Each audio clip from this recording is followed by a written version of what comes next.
안녕하세요. 축구 전문 기자 한준입니다.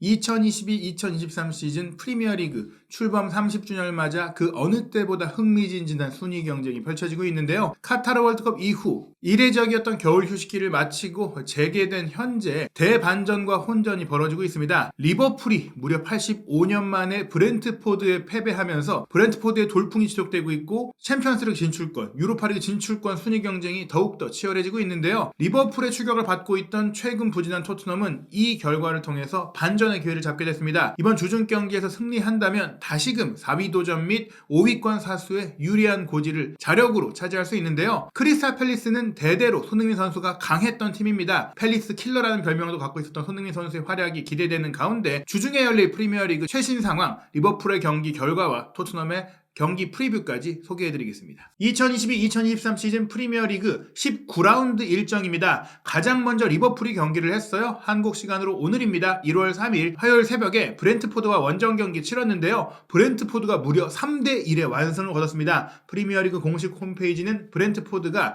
리버풀을 상대로 한 역사적인 승리로 리그 7위까지 뛰어 올랐다라고 헤드라인을 뽑았는데요. 사실 이번 경기 리버풀이 이긴다면 토트넘이 6위까지도 떨어질 수 있는 상황이었는데 브렌트포드의 승리를 통해서 오히려 브렌트포드가 이제는 토트넘의 순위를 위협하는 또 다른 팀으로 등극하게 됐습니다. 브렌트포드가 사실은 월드컵 휴식기 이후 토트넘이 처음 만난 팀이었고 그 경기에서 토트넘이 2대0으로 끌려가다가 2대2로 비겼었잖아요. 그 당시만 하더라도 브렌트포드를 상대로 무력했다 이런 얘기들이 있었는데 브렌트포드가 월드컵 휴식기 직전에 맨시티에 승리했고 그리고 월드컵 휴식기 이후에도 무패 행진을 달리고 있고 웨스트햄도 2대0으로 완파를 했기 때문에 오히려 토트넘의 브렌트포드를 상대로 승점을 얻은 것은 잘한 것이었구나라는 이제 얘기가 나올 정도로 브렌트포드가 잘했다, 브렌트포드가 강하다 이렇게 좀 볼 수 있는 상황입니다. 19라운드의 다른 경기 일정들을 살펴보면 1월 4일 수요일 새벽 4시 45분에 아스널과 뉴캐슬의 상위권 빅매치가 있고요. 맨체스터 유나이티드는 승격팀 본머스와 경기를 치릅니다. 1월 5일 목요일 새벽 5시에 토트넘이 크리스탈 팰리스와 원정 경기 치르고 줄리엔 로페테기 감독의 신임을 얻고 있는 황희찬 선수는 울버햄튼의 선발 공격수가 아닐까 싶은데요. 새벽 5시 같은 시간에 에스턴 빌라와 경기합니다.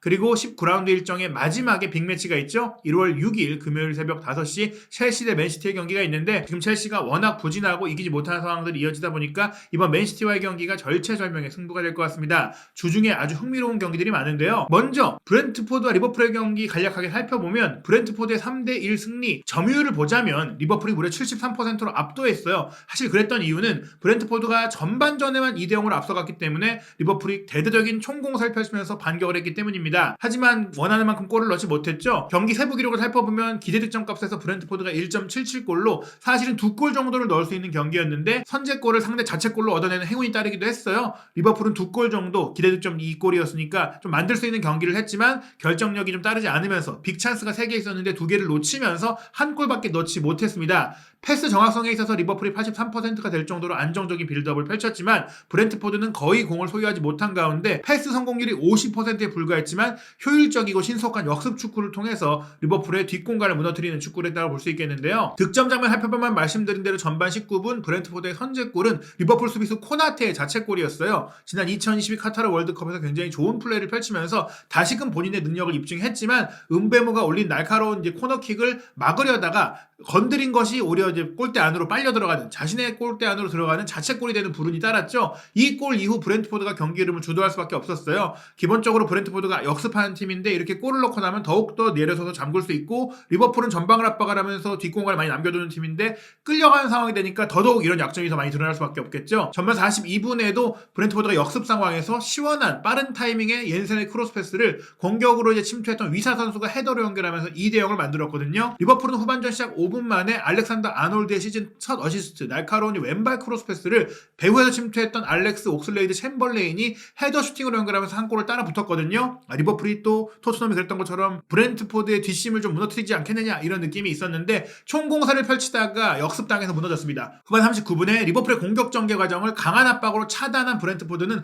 단번에 배후 공간을 찔러넣은 패스를 통해서 은베모에게 공을 연결했고 은베모가 또 한 번 이제 코나테를 무너뜨리는 개인 능력을 통해서 알리송을 무너뜨리고 슈팅했고 3대1 쐐기골을 박아 넣으면서 리버풀의 추격 의지를 완전히 꺾어버렸습니다. 말씀드린 대로 브렌트포드의 돌풍, 최근 4경기 3승 1무인데 맨시티, 웨스트햄, 리버풀을 이겼고 토트넘을 상대로만 못 이겼어요. 오히려 토트넘이 잘한 거구나 이런 느낌이고, 최근 이제 10월달부터 경기를 살펴보면 패배한 경기가 아스톤빌라와의 원정 경기 4대0 패배 한 차례뿐입니다. 오히려 약팀에 약하고 강팀에 강한 팀이다 뭐 이런 느낌을 줄 정도로 최근에 브렌트포드가 인상적인 조금 흥미로운 결과를 내고 있는데, 첼시와도 0대0으로 비겼으니까 지금 상위권 순위 빅6 안에 있는 팀들 상대로 아주 강한 면모를 보이고 있는 브렌트포드라고 할 수 있겠습니다. 토트넘 입장에서 한숨 돌렸다고 할 수 있겠어요. 승점 30점으로 5위, 리버풀이 사실은 한 경기를 덜 치른 상태였기 때문에 이번 경기 승리한다면 리버풀이 승점 31점이 될 수 있었고, 그 뒤로 계속해서 자력으로 5위권을 최소한 지킬 수 있는 상황이 되고, 토트넘은 6위에 내려앉아서 5위권 진입을 바라봐야 되는 상황이 됐었는데 리버풀이 패배를 하면서 토트넘은 5위를 지키게 된 것은 물론 자력으로 리버풀을 따돌릴 수 있게 됐습니다. 브렌트포드가 승점 26점으로 오히려 리버풀을 2점 차로 추격하는 상황이 됐고, 첼시보다도 좋은 성적을 거두고 있는 상황인데요. 하지만 리버풀의 패배에도 토트넘이 팰리스를 이기지 못한다면 이 유리한 반전의 기회를 놓칠 수밖에 없습니다. 크리스탈 팰리스는 런던 지역을 연고로 하고 있는 팀이에요. 원정 이동거리가 23km에 불과하기 때문에 원정 경기라고 해서 피로감이라든지 다른 불리함이 있지는 않을 것 같습니다. 이 경기를 앞두고 포어벳에서는 승리 가능성에 대해서 오히려 원정팀인 토트넘이 우세하다고 봤는데요. 크리스탈 팰리스의 승리 가능성은 28%, 무승부 30%, 토트넘 승리 가능성은 42%로 분석하고 있습니다. 그 이유를 보자면 가장 최근 대결의 결과가 토트넘의 3대0 완승이었기 때문이기도 해요. 물론 지난 시즌 토트넘이 팰리스 원정 가서 3대0으로 패배하기도 했지만 홈에서 3대0으로 이겼고, 그 전 2020-2021 시즌 같은 경우에는 토트넘이 팰리스 원정 1대1 무승부 이후 홈에서 또 4대1로 이겼거든요. 홈 경기이긴 하지만 토트넘이 팰리스를 상대로 한 최근 홈 3경기를 모두 이길 때 3-4골씩 넣었어요. 그러니까 기세가 한번 오르면은 크리스탈 팰리스를 상대로 대량 득점을 해왔다는 것이고, 최근 6경기 기록을 보더라도 3승 2무 1패로 우세합니다. 올 시즌의 양팀의 상황을 보더라도 토트넘이 그래도 낫다고 볼 수 있겠는데요. 말씀드린 대로 토트넘이 4위에 있다가 5위로 내려왔지만 크리스탈 팰리스는 현재 11위입니다. 16전 6승 4무 6패거든요. 게다가 크리스탈 팰리스가 지난 주말에 본머스를 상대로 2대0으로 이겼지만 본머스는 승격팀으로서 올 시즌 강등이 좀 유력시되는 약한 팀이에요. 그 전의 경기 결과를 보면은 또 다른 승격팀인 노팅엄 포레스트에 0대1로 졌고, 또 다른 승격팀 풀럼에 0대3으로 지는 등 최근 상황이 좋지 않았어요. 뉴캐슬을 상대로 한 0대0 무승부는 좋은 성과라고 할 수 있겠지만 최근에 조금은 흔들리는 모습들이 있었습니다. 그래도 지난 본머스와의 경기에는 좋은 장면들이 있었는데요. 일단은 윌프리드 자하 선수를 중앙 공격수로 활용하는 가운데 가나 대표 선수로 한국과의 경기에서 지난 월드컵 때 아주 좋은 플레이를 펼쳤던 조르당 아유 선수가 선제골을 넣었고, 또 왼쪽 측면 공격수로 활약하고 있는 에제 선수도 골맛을 봤고, 또 측면 미드필더를 보고 있는 올리세 선수가 2개의 어시를 기록하는 등 공격 라인의 선수들의 개인 능력들이 살아나고 있거든요. 파트릭 비에라 감독이 지난 시즌에도 팰리스를 잘 만들었고 잘 이끌었다는 평가 속에 올 시즌 초반엔 조금 성적이 안 좋았지만 그래도 단단한 팀이라는 것들을 보여줬어요. 그러나 본머스가 분명히 다른 팀들보다 약하다는 걸 봤을 때 확실하게 팰리스의 경기력이 살아났느냐, 이런 것들에 대해서는 조금 지켜봐야 될 것 같고, 특히 올 시즌에는 수비적인 문제들이 드러나고 있는데 그런 부분들에 대해서 본머스가 팰리스의 수비를 시험할 정도의 능력을 보였느냐, 무어와 솔랑키의 투톱이 조금 경직된 움직임을 보였기 때문에 팰리스가 토트넘을 상대로는 어떤 모습을 보일지 지켜봐야 될 것 같은데요. 일단 팰리스 같은 경우에는 결장 선수들이 좀 있습니다. 올 시즌 영입한 골키퍼 샘 존스톤이 부상 때문에 2월 초에나 복귀하게 되고요. 트릭 미첼 선수와 톰킨스 선수가 징계 때문에 이번 경기를 뛸 수가 없는 상황입니다. 게다가 이제 윌프리드 자하 선수가 경기를 하고는 있는데 2023년 올해 여름에 계약이 끝나기 때문에 계속해서 이적설이 나오고 있어요. 크리스탈 팰리스가 현재 자하와 재계약을 못하고 있는 가운데 많은 팀들이 자하를 노리고 있어서 팰리스가 이적료를 조금이라도 해소하려면 1월 달에 이적을 시켜야 되거든요. 그런 어수선한 상황 때문에 자하 선수의 개인적인 기록도 조금 떨어지고 있기 때문에 그나마 토트넘 입장에서는 아유 선수라든지 올리세라든지 에제가 잘해주고는 있어도 자하가 최고의 폼이 아니라는 점들을 조금 이제 긍정적으로 볼 수 있겠습니다. 올 시즌의 경기 기록을 통해서 살펴보면 양팀 모두 역습을 중심으로 하는 팀이에요. 크리스탈 팰리스의 약점을 보자면 볼 점유 능력이 조금 떨어지고 공중전에도 약점이 있어요. 게다가 상대 측면 공격에 쉽게 무너지는 경향이 있고 위험 지역에서 파울을 많이 하다 보니 토트넘의 강점이 그래도 측면 공격이고 세트피스 공격이기 때문에 측면을 파고들면서 세트피스 기회를 얻어내고 그 세트피스 기회를 살려서 득점할 수 있는 그런 부분들을 노려야 될 것 같은데요. 문제는 그래도 말씀드린 대로 팰리스가 기술 좋은 선수, 개인 능력이 좋은 공격수들을 많이 보유하고 있는데 토트넘의 약점이 그런 선수를 막는 데 있어서 조금 아쉽다라는 부분들, 수비에 개인적인 실수들이 있다는 부분들이에요. 그래도 로메로 선수가 선수가 아르헨티나의 일정을 마치고 이제 합류해서 지난 주말 경기 비록 아스톤빌라에 패배하긴 했지만 그래도 로메로 선수의 경기력이 괜찮았다는 점에서 펠리스와의 경기는 조금 더 나은 플레이를 좀 보일 수 있지 않을까 기대해봐야 될 것 같습니다. 양 팀의 주요 기록 살펴보면 일단 크리스탈 팰리스는 그래도 토트넘을 상대로도 원정에서만 약했지 홈에서는 승점을 얻어왔잖아요. 이기도 했었고 최근 팀적으로도 16차례의 공식 대회 홈 경기에서 3번밖에 지지 않았을 정도로 홈에서 안정적인 경기를 하고 있습니다. 반면 토트넘의 명확한 부분은 이제 계속해서 선제골을 내주고 있는 부분이고 최근 10경기 연속 최소한 한 골을 내주는 무실점 경기를 못하고 있는 그런 부분인데요. 그래도 이제 크리스탈 팰리스를 상대로는 토트넘이 굉장히 강했습니다. 최근 14차례의 리그 경기에서 한 번밖에 지지 않았다. 그럴 정도로 팰리스를 상대로 강했던 모습들을 보여왔었고 특히 전반전 같은 경우에는 최근 12경기에서 팰리스를 상대로 리드를 내주는 게 없다고 합니다. 지금 토트넘의 문제가 전반전에 계속해서 리드를 내주면서 끌려가다 보니까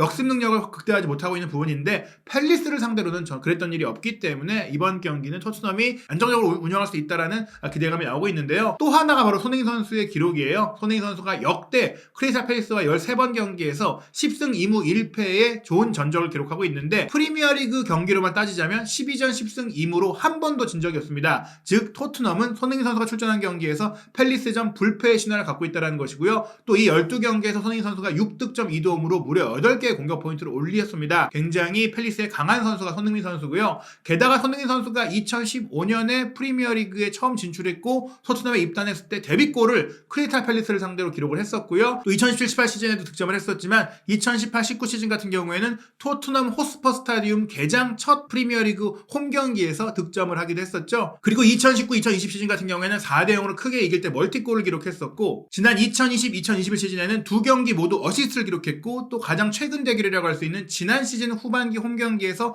3대0으로 이길 때 득점을 했거든요. 이 긴 기간 동안 토트넘이 팰리스에 패배하지 않았는데 유일하게 토트넘이 팰리스에게 패배했던 최근 경기가 지난 시즌 전반기 경기인데 그 당시에 손흥민 선수가 이제 장단지 근육 부상 때문에 빠졌었잖아요. 손흥민 선수가 빠졌을 때 졌다라는 점은 손흥민 선수가 팰리스와의 경기에 미칠 영향력이 얼마나 큰지를 보여주는 부분이고 이 경기를 제외하면 손흥민 선수가 최근 크리스탈 팰리스를 상대로 3경기 연속 공격 포인트를 기록하고 있기 때문에 이번 팰리스전 분명히 마스크도 벗어 던졌고 아마도 이번 경기도 마스크가 좀 불편하고 답답하기 때문에 마스크 없이 경기를 할 수 있게 된 손흥민 선수가 조금은 이제 본인의 본 모습을 보여주면서 해외 첫 골이자 또 길었던 100일 넘게 이어지고 있는 올 시즌 프리미어리그에서의 골가뭄을 해결하고 토트넘을 승리로 이끌 수 있지 않을까 기대해봅니다. 토트넘의 결장 선수 현황을 살펴보면 여전히 히샬리송 선수가 햄스트링 부상으로 뛸 수가 없고요. 클루세스키 선수의 근육 부상이 경미하다라고 알려져 있기 때문에 한 경기만 빠지기를 좀 기대하고 있다라고 풋볼 런던에서 보도를 했었잖아요. 그 기대가 맞아 들어간다면 팰리스와의 경기에는 그래도 클루세스키가 복귀할 수 있지 않을까 생각이 들고요. 루카스 모우라는 뛸 수가 없는 상태고 벤탄코르 선수도 일단은 이번 경기까지도 뛰기가 어렵다라는 얘기가 들리고 있습니다. 이부 비스마 선수가 굉장히 최근에 부진한 모습 보이고 있는데 비스마 선수가 일단 지난 아스톤빌라와의 경기에 경고를 받으면서 올 시즌 5번째 경고를 받게 됐고 그로 인해서 경고 누적 징계로 이번 경기를 뛸 수가 없게 됐어요. 그래서 벤탄코르가 뛰지 못한다면 호이비에르의 파트너로 지난 아스톤빌라와의 경기에 후반에 투입돼서 좋은 플레이를 보여줬던 사르 선수라든지 아니면 올리버 스킵 같은 새로운 자원들이 들어오게 될 텐데 이런 중원 지역에서의 변화라든지 또 공격 라인에 클루세스키가 복귀를 하는 부분들이 이루어진다면 분명히 토트넘이 아스톤빌라와의 경기에서 부진했던 모습들, 실망스러웠던 모습들을 좀 해결할 수 있을 것 같고 콘테 감독이 계속된 부진 때문에 다이어를 선발 명단에서 빼기도 했었잖아요.